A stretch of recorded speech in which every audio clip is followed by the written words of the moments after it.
नमस्कार, जानकी समाचारमा स्वागत छ। अब समाचार विस्तारमा। मध्य प्रदेशको प्रदेश सभामा वर्षौंदेखि 3 वटा विधेयक समितिमै अडिएको छ। प्रदेश सभाको पहिलो कार्यकाल सम्पन्न हुन लाग्दा समेत ती विधेयकहरूलाई पारित गरिएको छैनन्। प्रदेश सभामा दर्ता भएको मदरसा शिक्षा बोर्ड गठन सम्बन्धित विधेयक प्रदेश सभा प्रशासन सम्बन्धमा व्यवस्था गर्न बनेको विधेयक र बालिका संरक्षण सम्बन्धमा व्यवस्था गर्न बनेको विधेयक हालसम्म हाउसमा टेबल नभई विषयगत समितिमै विचाराधीन अवस्थामा रहेको छ। 14 भादौ 2075 मा मदरसा शिक्षा बोर्ड गठन सम्बन्धित विधेयक सोही वर्षको चैत 14 गते प्रदेश प्रशासन सम्बन्धमा व्यवस्थापन गर्ने बनेको विधेयक र 2076 पुसमा दर्ता भएको बालिका संरक्षण सम्बन्धमा व्यवस्था गर्न बनेको विधेयक दर्ता भएको थियो, जो सभाबाट टेबलसम्म नपुगी विषयगत समितिमै लामो समयदेखि रोकिएको छ।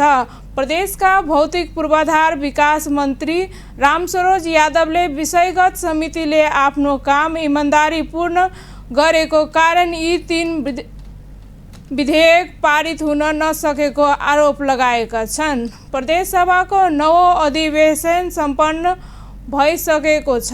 आगामी निर्वाचनको दृष्टिगत गर्दै 2-3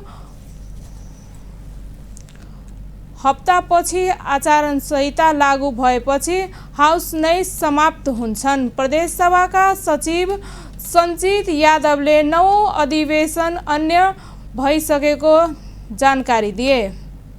उनका अनुसार अर्को अधिवेशन सुरु गर्न सरकारले प्रदेश सभालाई पत्राचार गरेका छन्।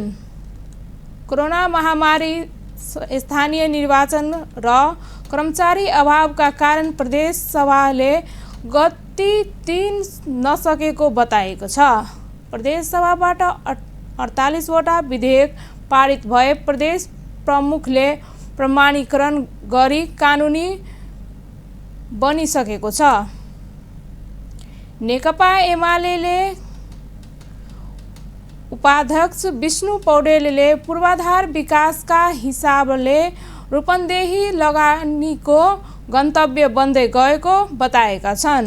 बुटबल अन्तर्राष्ट्रिय सम्मेलन केन्द्रीय उद्घाटन समारोहमा बोल्दै पूर्व अर्थमन्त्री समेत रहेका पौडेलले अन्तर्राष्ट्रिय विमानस्थल, फुटबल, बेल्हिया छौले सडक, अन्तर्राष्ट्रिय सम्मेलन केन्द्र, अन्तर्राष्ट्रिय प्रदर्शनी केन्द्र, तिनाउ दावन कोरिडोर, मोतीपुर औद्योग क्षेत्र लगायतका पूर्वाधारले रूपन्देही देशभरका लगानीकर्ताको आकर्षक गन्तव्य बन्दै गएको बताए।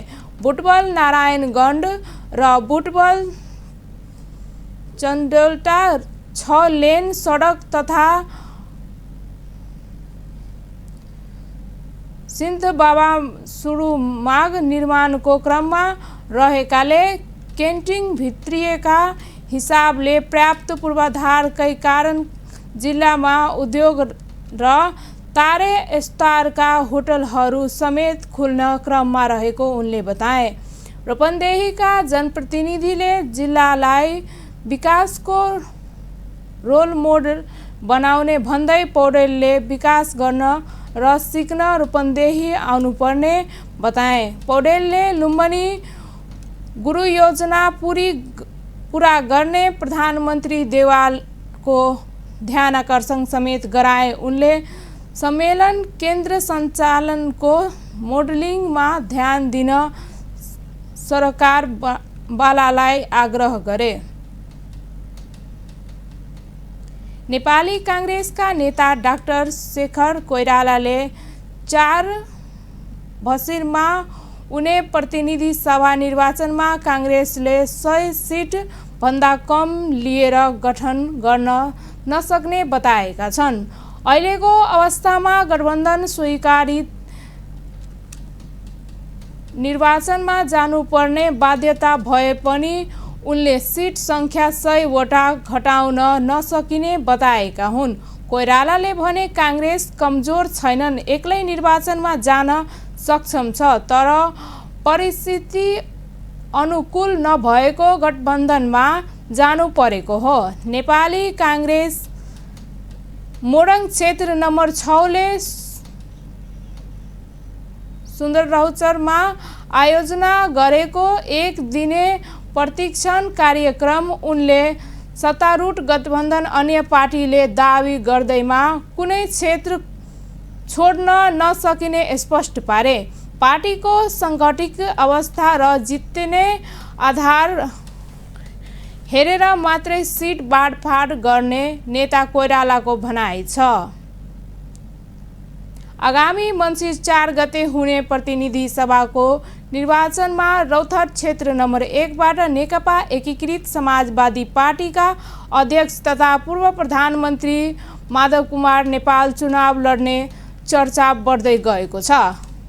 उनी रौतहट क्षेत्र नम्बर 1 बाट चुनाव लड्ने तयारीमा रहेका एकीकृत समाजवादी पार्टीका नेता कार्यकर्ताहरूले बताउन थालेका छन्।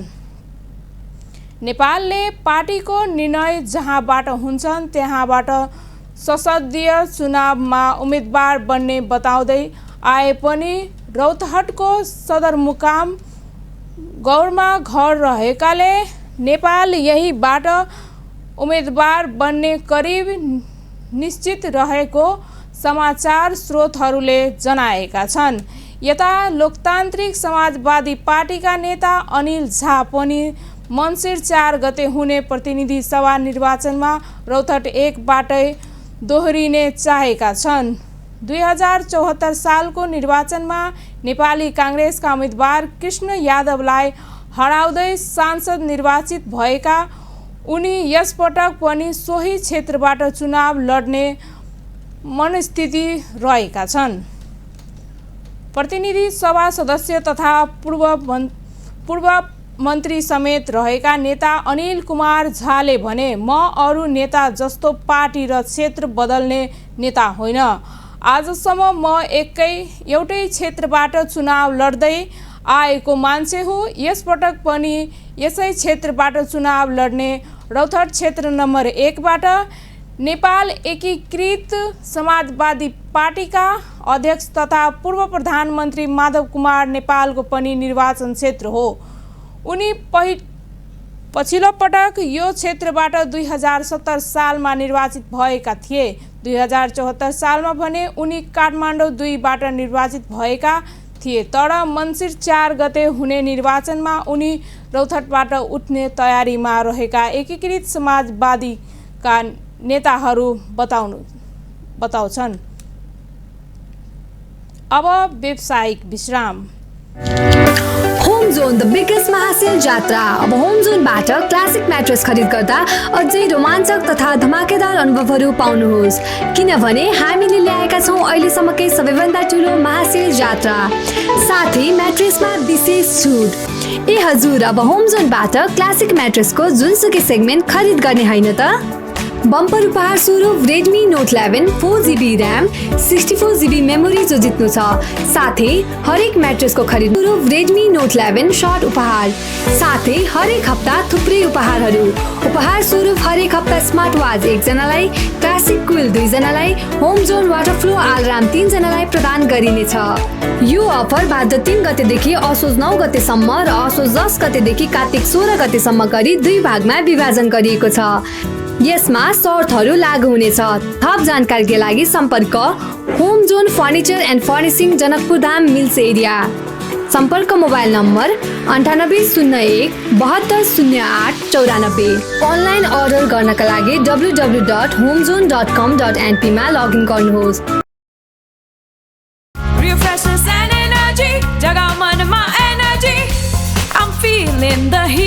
Much ready for freshness of fruit. Pull down to Pias, energy goes out. I think freshness goes out.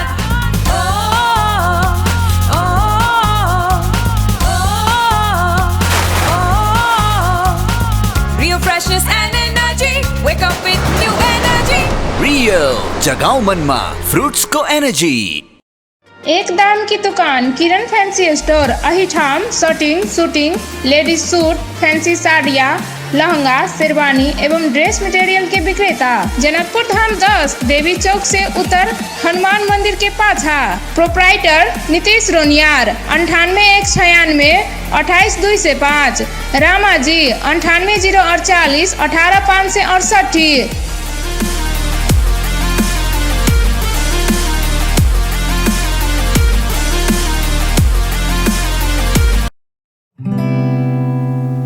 घर बनाउन गाह्रो छ म्याडम।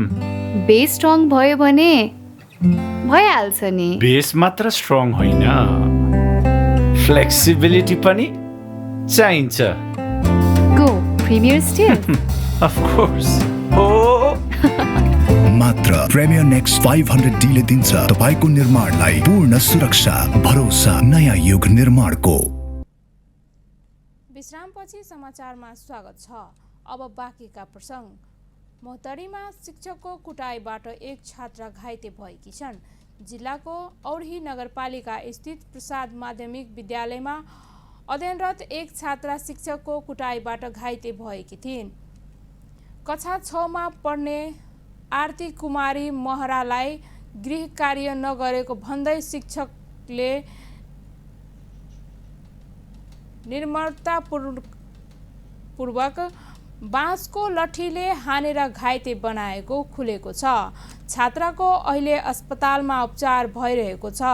विज्ञान विषयका शिक्षक दिपेश यादवले गृह कार्य नगरेको भन्दै निर्घात कुटेको परिवारको आरोप छ।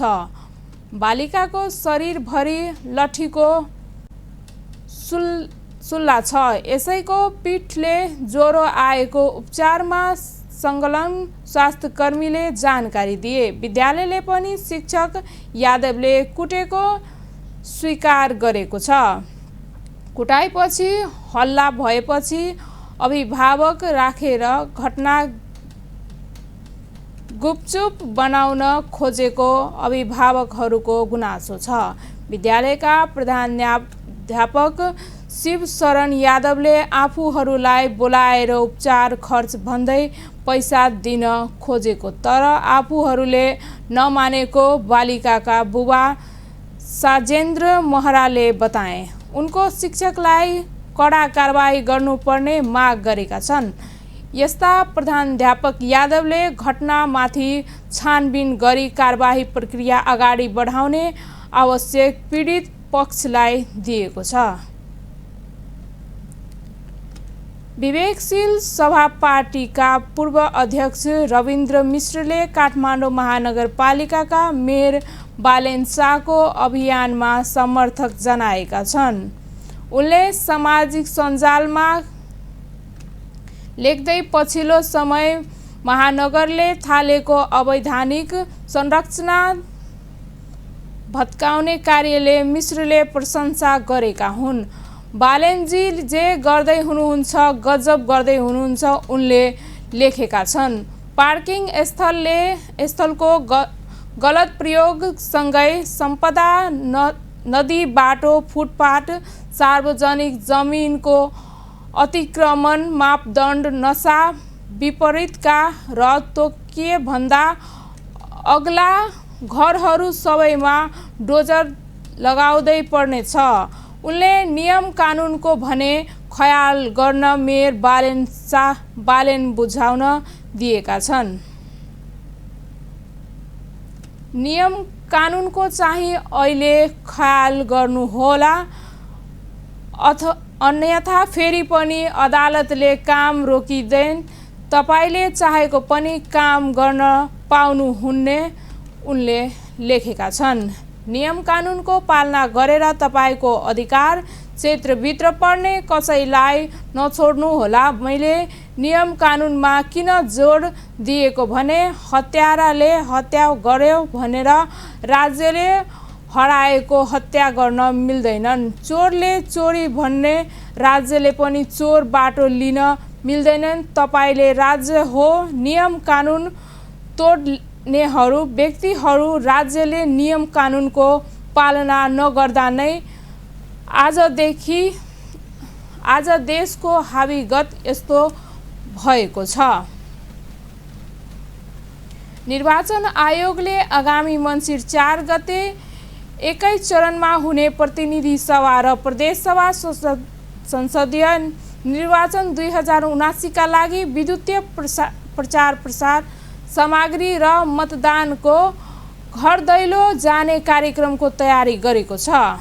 गत वैशाख 30 गतेको स्थानीय तह निर्वाचनमा घर दैलो कार्यक्रम गरेका कारण मतदाता शिक्षक अपुग भएको गुनासो आएपछि आयोगले अबको निर्वाचनका लागि घर दैलो कार्यक्रम गर्ने तयारी गरेको हो। आयोगका सहप्रवक्ता सूर्य प्रसाद आचार्यले अर्थ मन्त्रालयबाट समग्र निर्वाचनको बजेट स्वीकृत र आयोगबाट निर्वाचन सम्बन्धित विदेशिकाहरू जारी भएपछि त्यसका आधारमा सामग्रीलाई आन्तरिक रूप दिने बताउनुभयो। आयोगका मतदाता शिक्षा तथा सूचना शाखाका प्रमुख आर्यले विद्युतीय डिजल स्रोत सामग्रीको उत्पादनमा विशेष जोड दिने र त्यसलाई सञ्चार माध्यम सामाजिक सञ्जाल र अन्य माध्यमबाट प्रचार प्रसार गरिने जनाउनुभयो। कम खर्च र स्मार्ट रूपमा मतदाता शिक्षा कार्यक्रम सञ्चालन गरेको कारण स्थानीय तह संसदीय निर्वाचन 2079 का लागि घर दैलोमा टोली पठाइएको थियो। आयोगले श्रव्य दृश्य सामग्री र विभिन्न सन्देश तयार गरेर आयोगको आफै फेसबुक, युट्युब, ट्विटर, भाइरलमा नियमित प्रसारण गर्नेछ। आयोगले विशिष्ट व्यक्ति, लोकप्रिय कलाकार र व्यक्तित्वलाई समेटेर निर्वाचनको महत्त्व, आचारहिताका व्यवस्थाका विषयका आधार सन्देश तयार गर्नेछ। स्थानीय तह निर्वाचनका लागि निर्वाचन तथा मतदाता शिक्षक नीति 2078 र निर्वाचन शिक्षा तथा मतदाता शिक्षक निर्देशिका 2078 स्वीकृत गरी कार्यक्रम सञ्चालन भएको थियो। आयोगले ब्रोसर, लिफलेट, पर्चा, पम्पलेट, नमुना मतपत्र, पोस्टर लगायतका सामग्री छपाई गरेर वितरण पनि गरिसकेको र कसरी मतदान गर्ने सकिन्छ भन्ने सही तरिका बारे बुदागत सर्वकुल पनि गरेको थियो। प्रधानमन्त्री तथा नेपाली काङ्ग्रेसका सभापति शेरबहादुर देवालले बुटवलमा रहेको अन्तर्राष्ट्रिय सम्मेलन केन्द्रीयको उद्घाटन गरेका छन्। देवालले शनिबार दिउँसो उक्त सम्मेलन केन्द्रको उद्घाटन गरेका हुन्। रूपन्देहीको बुटवल उपमहानगरपालिका वडा नम्बर 10 रामनगरको बुटवल मण्डपमा निर्माण भएको अन्तर्राष्ट्रिय सम्मेलन केन्द्रको उद्घाटन गर्न अनि काठमाडौँबाट बिहान गएका थिए। 1 अर्ब 3 करोडको लागतमा निर्माण भएका अन्तर्राष्ट्रिय सम्मेलन केन्द्र 1114 जना अटाउने सहलल छ। त्यसैगरी 500 क्षमताका 6 वटा बैठक कक्ष, 50-50 र 100 क्षमताका 2 वटा साना हल, भिआइपी भिडियो अडियो ट्रान्सलेटर लगायतका कक्षा रहेका छन्। बुटवल मण्डपमा रहेको 16.5 बिघा जग्गा मध्ये 9.6 बिघा क्षेत्रफल सभा हल फैलिएको छ। यो सभा हल आकाशबाट हेर्दा चन्द्र र सूर्य रहेको नेपालको झण्डा आकारमा रहेको छ। वीरगञ्जका युवा शेर मुन्नाले दिल्लीसम्म पैदल यात्रा गरेका छन्। नेपाललाई विश्वमा चिनाउने भन्दै उनले 1060 किलोमिटर पैदल यात्रा गरेका हुन्। वीरगन्जबाट भारतको राजधानी नयाँ दिल्लीमा पुग्न उनलाई 2200 दिन लागेको छ। उनले दिल्लीको इन्डिया गेटमा पुगेर आफ्नो यात्रा पुरा गरेका छन्। वीरगन्ज महानगरपालिकाका वडा नम्बर 2 का शेखर मुन्नाले गत साउन 22 गतेदेखि यात्रा सुरु गरेका थिए। 24औं दिनमा दिल्ली पुग्ने घोषणा गरे पनि शेखर मुन्नाले 2 दिन अगाडि नै यात्रा पुरा गरेका हुन्। नेपाल र भारतको राष्ट्रिय झण्डा सहित आइतबार दिल्लीको इन्डिया गेटमा पुगेका शेख मुन्नालाई नेपाल भारत विश्व विकास फोरमका सभापति मधुरेन्द्र जयसवाल, गोर्खा टाइम्स पत्रकारिताका पत्रकार इन्द्र कोमल शेर अताउलका साथै दिल्ली स्थित नेपाली युवाले स्वागत र सम्मान गरेका छन्। दिल्लीको इन्डिया गेटमा पुगेर सामाजिक सञ्जाल फेसबुकमा भिडियो सार्वजनिक गर्दै शेख मुन्नाले देशका लागि आफ्नो कर्तिमानी यात्रा सफलतापूर्वक सम्पन्न गर्न पाएका सम्पूर्ण नेपालीलाई धन्यवाद ज्ञापन गरेका छन्। उनले आफ्नो पैदल यात्राले नेपालीलाई विश्व चिनाउन यस मत गरेका तथा नेपाल र भारत बीचको रोटीबेटीको सम्बन्धलाई अझ मजबुत बनाउन टेवा पुगेको बताएका छन्। नेपाललाई विश्वव्यापी चिनाउने पर्यटन प्रवर्धन गर्न तथा नेपाल भारतको रोटीबेटी एवं जन्मजन्मको सम्बन्धलाई अझै बलियो बनाउने उद्देश्यका साथ आफूले यो पैदल यात्रा गरेको उनको भनाइ छ। वीरगन्जबाट साउन 21 गते नेपाली पोसाकमा सजिएर बिहारको रक्सौल, नरकटियागञ्ज, रामनगर, बगहा हुँदै उत्तर प्रदेश पुगेर त्यहाँबाट गाजियाबाद, बुलन्दशहर सहर हुँदै दिल्ली पुगेका हुन्।